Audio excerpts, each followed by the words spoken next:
আসসালামু আলাইকুম। এগুলো হলো খুদ। আজকে খুদ ভাত রান্না করব। খুদ ভাত কি দিয়ে খেলে ভালো লাগে কমেন্টস করে জানাবেন।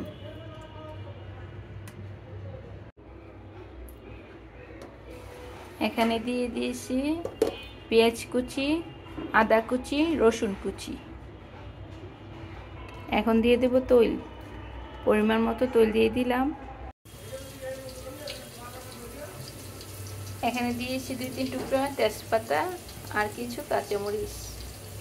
খুদ ভাত রান্নার সময় অবশ্যই তেজপাতা দিতে হয়, তেজপাতার ফ্লেভারটাই খুদ ভাতের টেস্টটা বাড়ায়। আর কাঁচামরিচ তো অবশ্যই দিতে হবে, কাঁচামরিচ দিলে তো সুন্দর একটি স্মেল আসে। আদা কুচি, রসুন কুচি আর পেঁয়াজ কুচিগুলোকে ভালোভাবে ভেজে নিব। এগুলো দিয়ে আজকে খুদ ভাত রান্না করব। এগুলো ভাজা হয়ে গিয়েছে, এখন দিয়ে দিব খুদের চালগুলো। এখন খুদের চালগুলো দিয়ে দিব।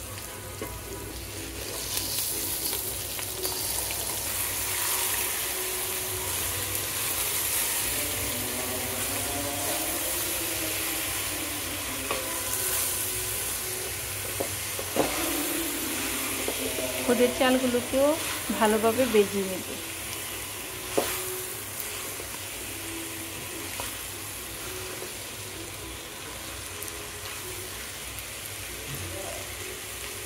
এখন দিয়ে দিব পরিমাণ মতো পানি। পরিমাণ মতো পানি দিয়ে দিলাম।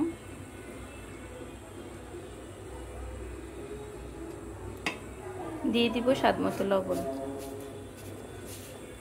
স্বাদ মতো লবণ দিয়ে দিলাম।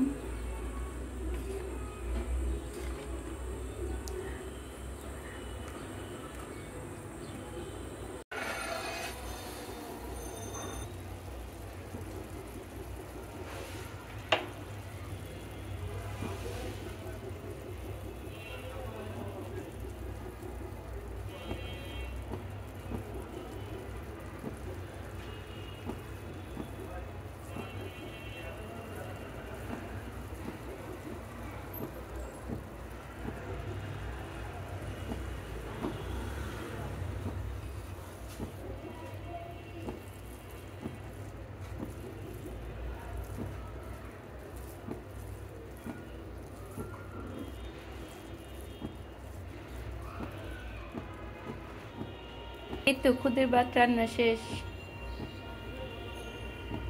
আমার খুদের ভাত রান্না শেষ।